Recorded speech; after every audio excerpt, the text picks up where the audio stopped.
Good Saturday sa inyo, mga kapitos ko, no? Dito lang tayo sa bahay ngayon. Rest day natin. So, meron isang katanungan, yung isa nating kaibigan, no? Na taga Masbate rin, pero dito nakabase sa Manila. Si Royak Salvacion, tinatanong niya dito. Sir Rebel, good day po. Ask ko lang, during inbounding, ano, hawak ang bola for proper inbounding. To nang binigay niya yung bola kay A1. Thrower po si binigay na ng rep yung bola. Umalis ito at hindi tinanggap at si A2 ang dumampot ng bola. Ibig sabihin, binigay na ng rep doon sa A1, hindi niya kinuha yung bola, no? So, kinuha ng A2 sa labas. Is it good or violation? Yun yung tanong ni Royax, no? So, ang situation ay galing sa ball out of bounds last touch ng B. So, same ball.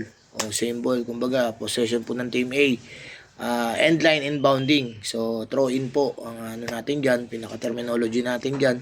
So, pagka yung tanong ni Sir Royax, pagka ganyan, ang technique natin unang-una sa pagto-throw in, hands off lang tayo. Lalo-lalo na dun sa ilalim, no? So, mas better po yon, mas effective po yung ganon. Kasi pag minsan binounce natin at hindi kinuha, talagang minsan maobliga tayong kunin po ulit yung bola.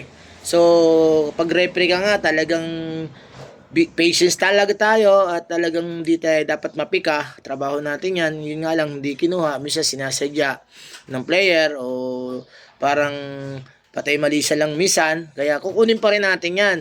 So, kung may biglang dumating uli doon sa throw-in spot mo, ibibigay uli natin. Pero kung wala, pwede nating ibaba doon sa pinaka area kung saan natapon yung bola, no? Location ng bola nung nag-out of bounds kanina ng Team B, no?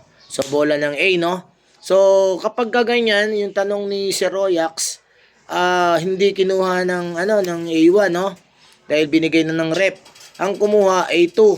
Tapos pumasok po yung A1. So kanina kasi nabibilangan na natin 'yan. So wala pang nagiging nakakommit na violation yung Team A, yung A1. Umalis lang siya, siguro nalito sa play o hindi natin alam din yung situation niya kung bakit siya umalis. So kunin lang natin yung bola. Kung pumalit naman yung A2 or kinuha naman siya ng A2, mas better, no? Wala tayong problema doon. So, yung continuous ng bilang, diretso natin yon. So, makukommit natin, pwede silang makommit doon sa 5 seconds natin sa Article 17 sa throw-in. So, yun po yung magiging violation niya, Sir Royax, no? At sa lahat ng nakakarinig ng situation, maganda yung tanong ni Sir Royax. Thank you very much sa question, sir. So, be patient lang tayo. Then tuloy continuous lang yung counting ng 5 seconds sa throw-in. Okay, salamat and God bless you all. Be safe always.